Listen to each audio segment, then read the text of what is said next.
Welcome to the gorgeously restored Vista Theater in Los Angeles, which has recreated the mystical Egyptian decor that was so popular in movie palaces of the 1920s. Egypt was all the rage then, in the years following the discovery of King Tut's tomb, with all those legends about its supposedly fatal curse.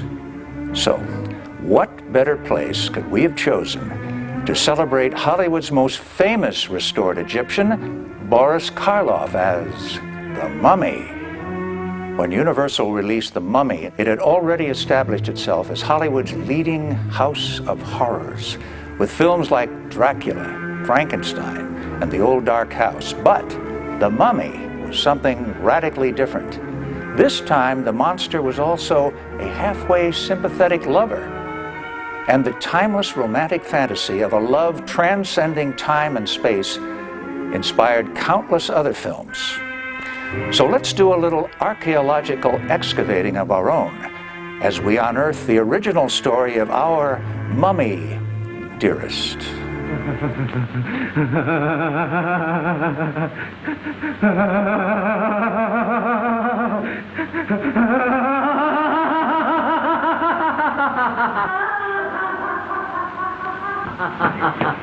What's the matter, man? For heaven's sakes, what is it? He went for a little walk. You should have seen his face. By the time Boris Karloff took his legendary midnight stroll in Universal's The Mummy, the public was already familiar with the mysteries of ancient Egypt through the spectacular discovery, a decade earlier, of King Tutankhamun's treasure-laden tomb. Almost as fascinating as the treasures were the stories, fueled by an eager press, of a deadly curse believed to strike down all those who disturbed Tutankhamun's resting place. Death, eternal punishment for anyone who opens this casket. Good heavens, what a terrible curse. If anybody died who was even distantly related to anybody who was around when the tomb was opened, this would be news. This would be an indirect evidence of the curse at work. Even if the curse was bogus, the Egyptian belief in immortality wasn't. To assure resurrection, an elaborate ritual of mummification evolved. The jackal-headed god Anubis presided over the embalming rites, which required 70 days for completion. Curiously, the screenplay that became The Mummy was not originally an Egyptian story at all. Asked to develop a vehicle for the new horror superstar Boris Karloff, screenwriter and journalist Nina Wilcox Putnam concocted Cagliostro, based on the legend of a historical figure who claimed to have lived for centuries. The historical figure of that name was a poor Italian in the 18th century who passed himself off as an alchemist and a hypnotist, conducted seances, became a fashionable figure, apparently, in the aristocratic world of France. Putnam's story was substantially revised by John L. Balderston, a playwright who had collaborated on both Dracula and Frankenstein. He also knew a thing or two about mummies. Well, he was always a student of history. He loved reading history. We had all kinds of books around the house. And Egypt, of course, was one of the main parts of ancient history, ancient civilization. And he was intrigued by it. And he was in London after World War I. He worked for the New York World as a correspondent. And one of his assignments just turned out to be the opening of King Tutankhamun's tomb. So, of course, he was in his element. He loved it. The Mummy marked the directorial debut of Karl Freund, the celebrated German cinematographer who had already photographed Universal's Dracula, taking his trademark mobile camera deep into Transylvanian crypts. Freund also shot the highly expressionistic Murders in the Rue Morgue, in which Bela Lugosi played the Dracula-like role of a scientist who also needed women's blood, not for sustenance, but for mad evolutionary experiments. For The Mummy, Freund would get to call all the shots and not just the visual ones. Imhotep, high priest of the Temple of the Sun at Karnak. Poor old fellow, now what could you have done to make him treat you like that? Balderston's screenplay renamed the mummy Imhotep after the real Egyptian architect who built the first pyramid. For a while, Imhotep was a working title of the film, along with King of the Dead. Meanwhile, Universal was slightly renaming the film's star as well. Well, he was billed as Karloff the Uncanny. And at that time, and today also, there are very few stars that are billed just by their last name. So he had achieved an awful lot between the years 1931 and 1933, between the first Frankenstein film and the filming of The Mummy. Once more, Karloff would wear an extraordinary makeup created by Universal's resident wizard, Jack Pierce.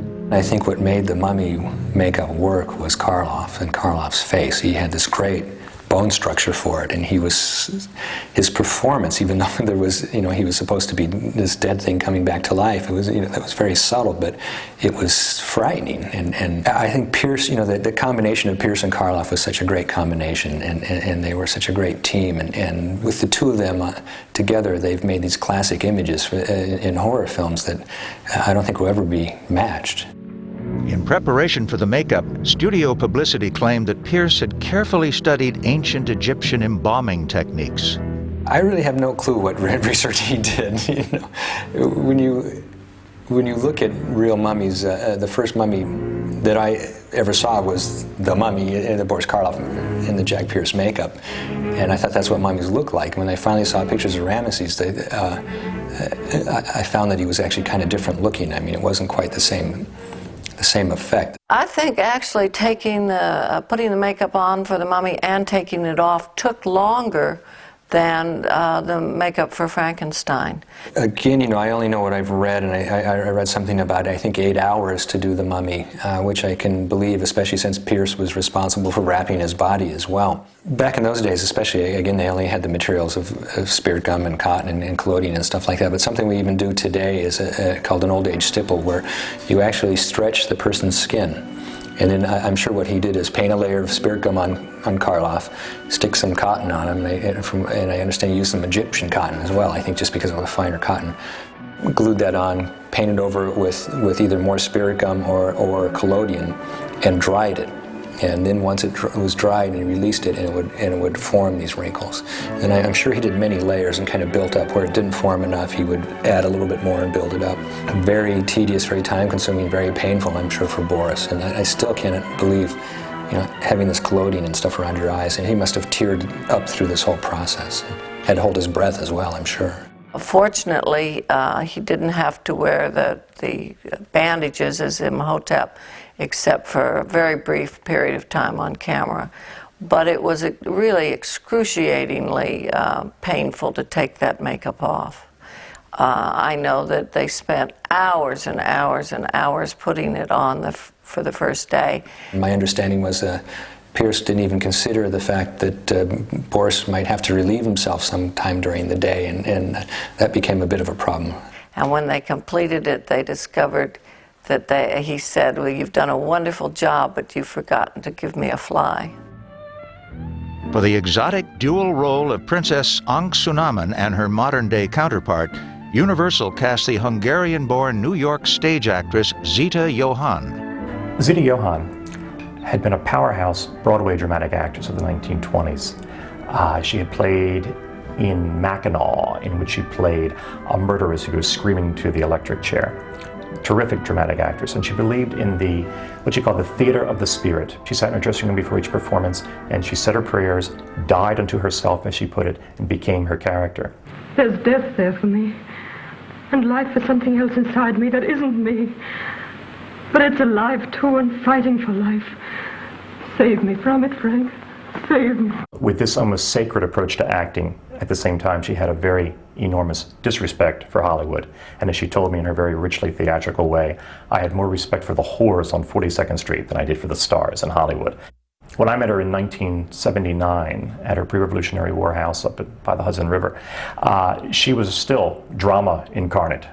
She gave the interview by sitting on a chase lounge and adjusting her lighting before she began to talk, and we weren't filming anything. I mean, that was just her. Zita Johann was a remarkable actress, and when I first got to know her, it was rather guarded that she told me about her interest in the occult. But the more we got into the making of the mummy and the more she relaxed, she actually began to discuss her interest in the occult sciences. I am Angst-Namen, but I'm somebody else too. I want to live, even in this strange new world. She was a devout believer in reincarnation. She told me that at one point in the 1920s, she had gone on a spiritual retreat in the Adirondacks and had levitated. And as she added, coming down was rotten.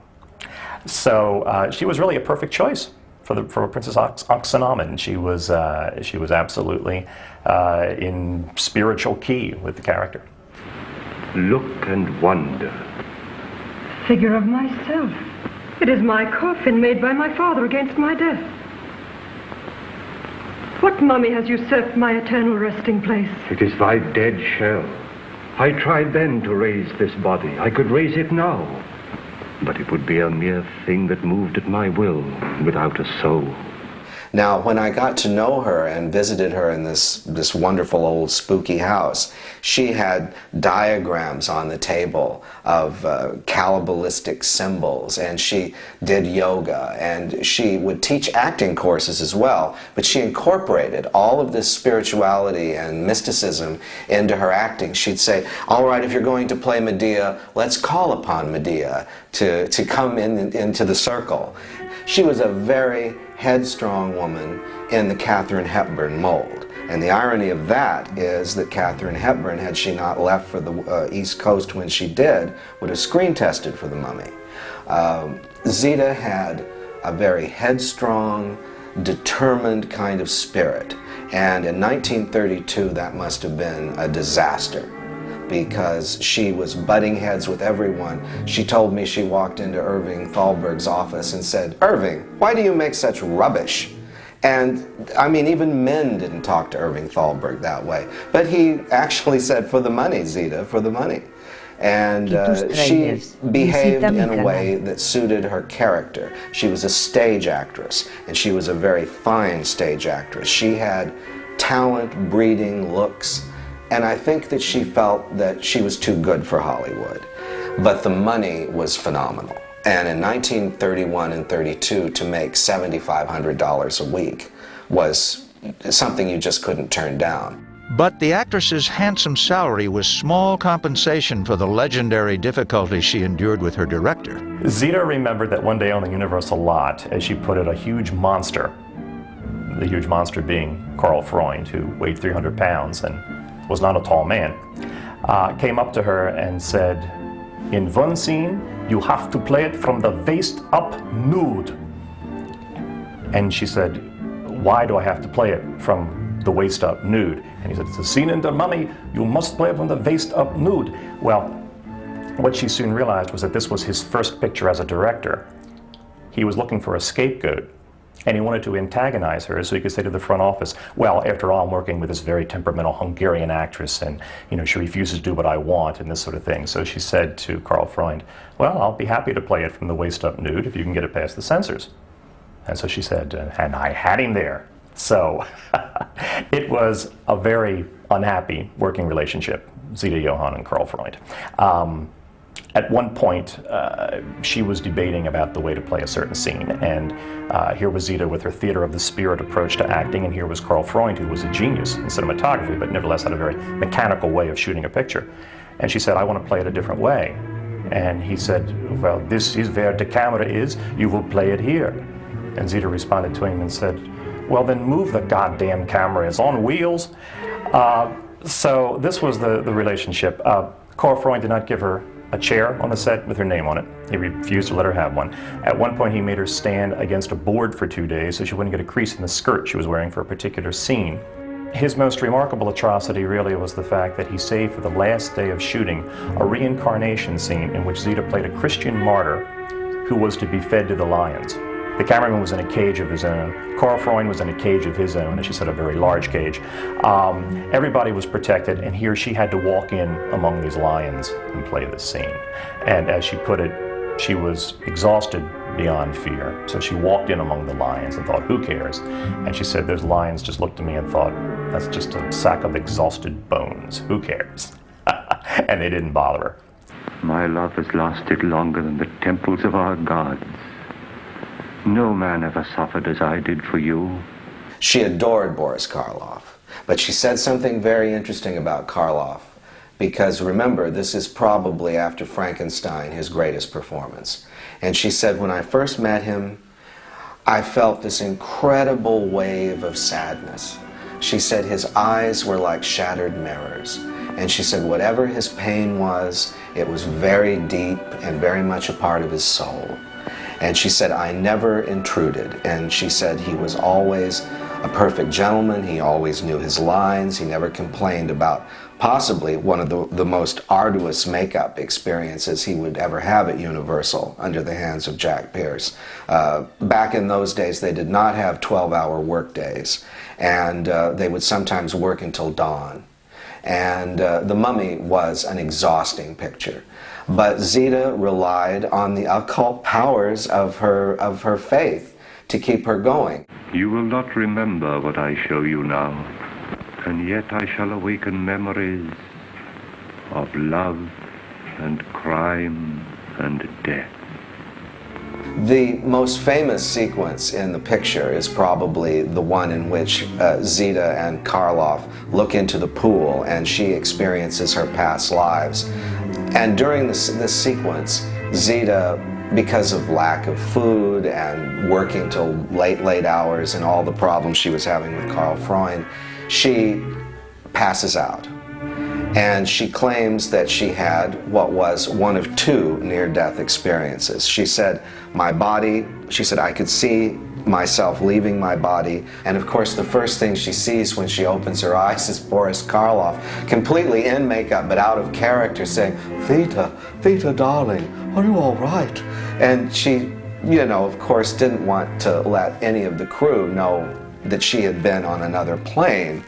The Mummy took Universal to a new box office plane as audiences thrilled to its unique mixture of horror and romance. Beyond the excellent performances, careful art direction paid off handsomely. The detailed recreation of Egyptian murals and hieroglyphics, supervised by the noted Hungarian artist Vili Pogani, lent an unusual air of authenticity to an otherwise fantastic story. Technically and artistically, it was one of the studio's most accomplished fright films to date.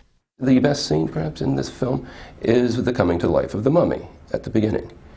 But what is so remarkable about that to me is that they went to all the trouble to make up Boris Karloff from head to foot, in the mummy wrappings, in the extreme makeup. And yet they just show his face a little bit. They show his hand a little bit. They move down the chest as the hand moves, but they don't show him walking around. There's even a still of the standing Karloff in the makeup reaching to take the scroll. But they didn't have a shot like that in the movie. And what self-discipline there must have been to go for the implication and the suggestion and the hint rather than the blunt statement. And as for Boris Karloff, he was an actor who could very easily be seen to be overacting. I mean, his looks were so striking, his voice was so distinctive, that all he'd have to do would be to do something fairly strong, and it's overwhelming. So he had the wisdom, or his directors, or the combination, I'm sure, had the wisdom to understate things. Have we not met before, Miss Grosvenor? No, I don't think so. I don't think one would forget meeting you out of the... Then I am mistaken. The voice has very little inflection. He hardly moves physically. But there's always that sense that there's this great overwhelming force ready to come out at any time. In the time-honored Hollywood fashion, The Mummy borrowed significantly from a proven box office sensation. There is the shadow of Dracula hovering over this storyline. John Balderston, who had done the adaptation of the play, Dracula for the American stage. When he was working on this script, it seems as though he remolded the material, consciously or unconsciously, perhaps unconsciously, but remolded it in the light of some of the relationships and situations in Dracula, where you have an undead person who has a strong romantic overtone to him. My blood now flows through her veins. She will live through the centuries to come, as I have lived. The ancient rites must be performed over thy body, and then I will read the great spell with which Isis brought Osiris back from the grave, and thou shalt rise again. A character in both cases who has a powerful hypnotic control over others. Come here. Come here, says Dracula. The mummy, by a much longer distance, has the power to cause things to happen across the city, even to the point of the talisman, right? The cross in one case, the Isis figure in the other case.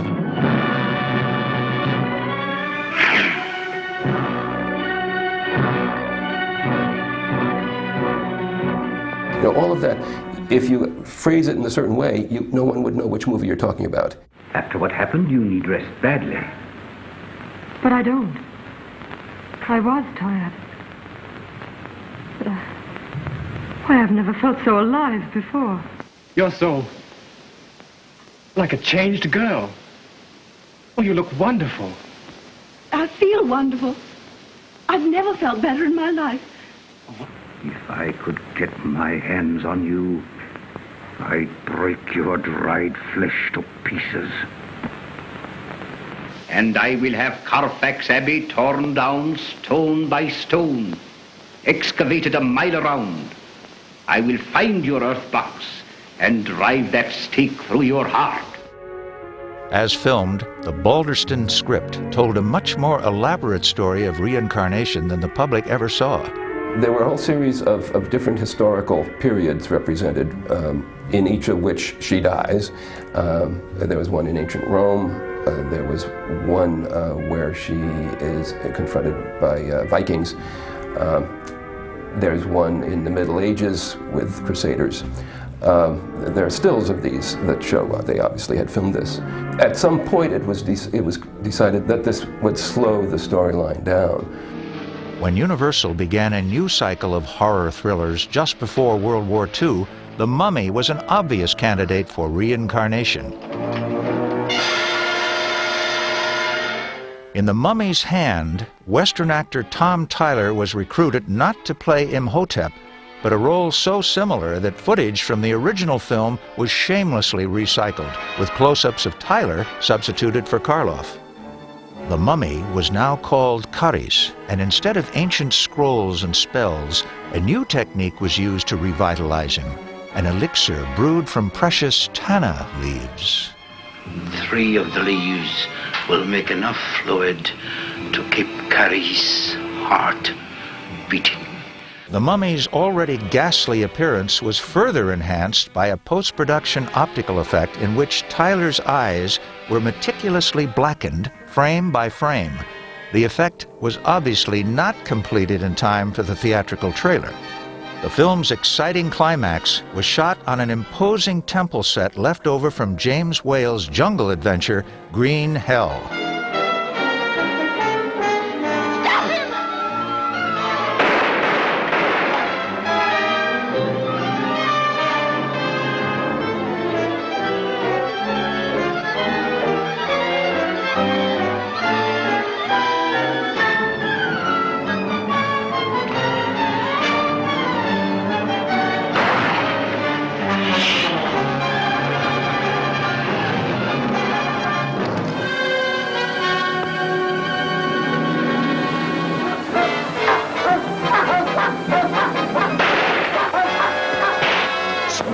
From the depths of doom comes the most fearful monster of the ages, to strike with paralyzing terror the despoilers of ancient tombs.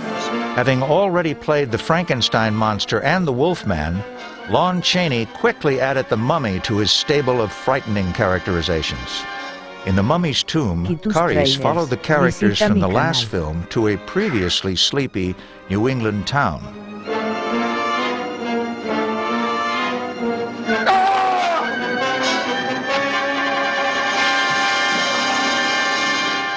Since the studio never explained how Karius returned from the ashes following his immolation in the mummy's hand, there was no reason to think that another fire would keep him down either.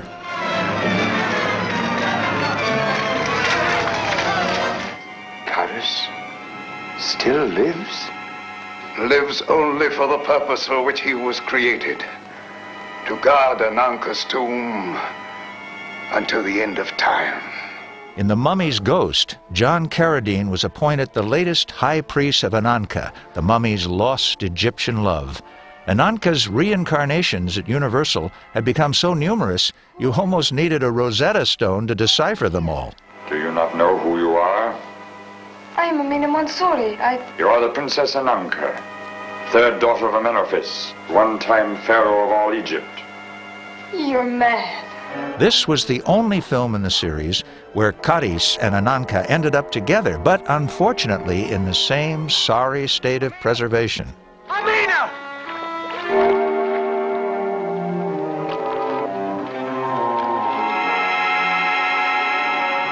By the time of The Mummy's Curse, Ananka's swampy grave had mysteriously moved to Cajun country. The new Ananka, actress Virginia Christine, shared the audience's growing sense of discombobulation. It's so hard to explain. It's as though I were two different people. Sometimes it seems as if I belong to a different world. I find myself in strange surroundings, with strange people. I cannot ever seem to find rest. As usual, the mummy's amorous antics had a tendency to bring down the house. In the end, the mummy faced the ultimate fate reserved for all Universal monsters, a meeting with Abbott and Costello.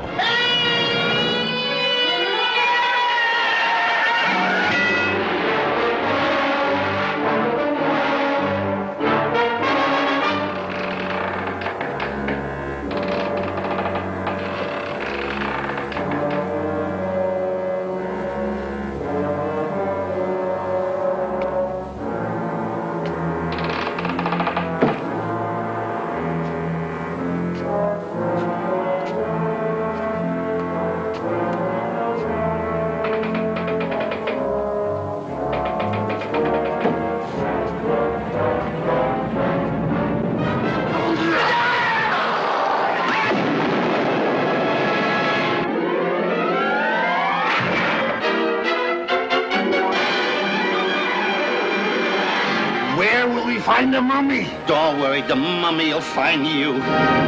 His love lasted longer than the temples of the gods, and our undying fondness for the mummy shows no signs of letting up either.